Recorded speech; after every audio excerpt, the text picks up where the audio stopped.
राजाधिराज भगवान महाकाल के दरबार में वैशाख माह के दौरान जो मुख्य जलाधारी है उसके अलावा अलग अलग 11 मटकियां लगाई जाती है जिन पर अलग अलग पवित्र नदियों के नाम लिखे जाते हैं और ऐसी मान्यता है कि जो पवित्र नदियां हैं उनके जल से भगवान महाकाल का अभिषेक सतत होता है। इसके पीछे क्या मान्यता है, हमारे साथ भूषण गुरु जी हैं। गुरु महाराज, भगवान महाकाल को जलाधारी तो सतत जल चढ़ता है, लेकिन ये जो 11 मटकियां हैं इनको लगाने के पीछे क्या उद्देश्य है? ये वैशाख और ज्येष्ठ मास 2 माह बाबा महाकालेश्वर जी मंदिर पर जो बहुत गर्मी के दिन रहते हैं, अति उष्ण दिन जो रहते हैं, इस पे बाबा महाकाल जी पे 12 मटकियाँ बांधी जाती है। 12 ज्योतिर्लिंग के हिसाब से 12 मटकियाँ बांधी जाती है बाबा महाकाल जी पर। इनका नाम है गंगा, सिंधु, सरस्वती, यमुना, गोदावरी, नर्मदा, कावेरी, सरयू, महेंद्र तनया, चर्मण्वती, वेदिका, क्षिप्रा, वेत्रवती, महासुरनती, ख्याता, गया, गंडकी, पूर्णाम पूर्ण जले समुद्र सहिता, कुर्वन्तु नो मंगलम। ये सब जगत का मंगलमय कार्य होता रहे, इस हिसाब से बाबा महाकाल जी को कच्ची जो मिट्टी की मटकियाँ जो बनती हैं वो ठंडा ठंडा जल भगवान के ऊपर चढ़ता रहे। 2 माह वैशाख और ज्येष्ठ माह 2 माह अखंड जलधारा इसके नाम बोला है। अखंड जलधारा के रूप में बाबा महाकाल जी पर चढ़ाई जाती है। पंडित जी, ये जो दर्शन है, अद्भुत दर्शन होते हैं, इनका क्या महत्व है? जो ज्येष्ठ माह और वैशाख माह में भगवान के अलग स्वरूप के दर्शन होते हैं, सुबह से लेकर रात तक, सूर्योदय से लेकर सूर्यास्त तक भगवान को लगातार जलाभिषेक होता है।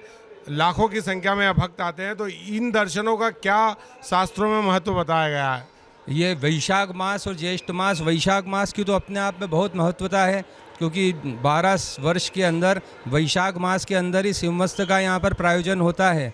इस हिसाब से वैशाख मास का बहुत पुण्य फलदायी महत्व रहता है बाबा महाकाल जी के दर्शन का। गर्मी के अंदर भगवान के दर्शन के लिए भक्त स्वयं तपस्या अपने आप में कर लेता है कि इतनी गर्मी के अंदर वो यहाँ आता है, इसके लिए उसको दिव्य दर्शन की प्राप्ति होती है और दिव्य पुण्य फल की प्राप्ति होती है।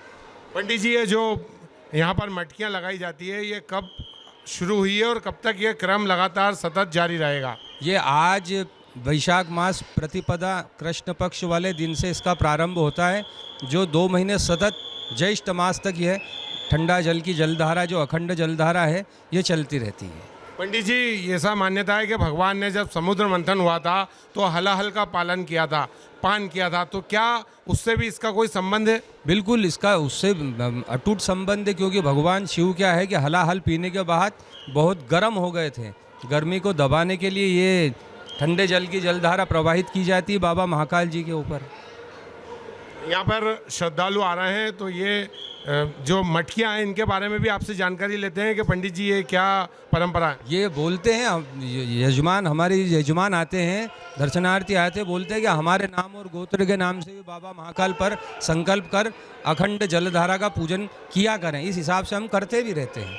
उज्जैन के महाकालेश्वर मंदिर में सतत यह क्रम अगले माह तक जारी रहेगा। 60 दिनों तक भगवान महाकाल को सतत जलधारा मटकियों के माध्यम से जारी रहेगी और ये परंपरा केवल दक्षिण मुखी ज्योतिर्लिंग महाकालेश्वर के दरबार में ही देखने को मिलती है। कैमरा पर्सन संदीप के साथ विक्रम सिंह जाट, ABP न्यूज़, उज्जैन।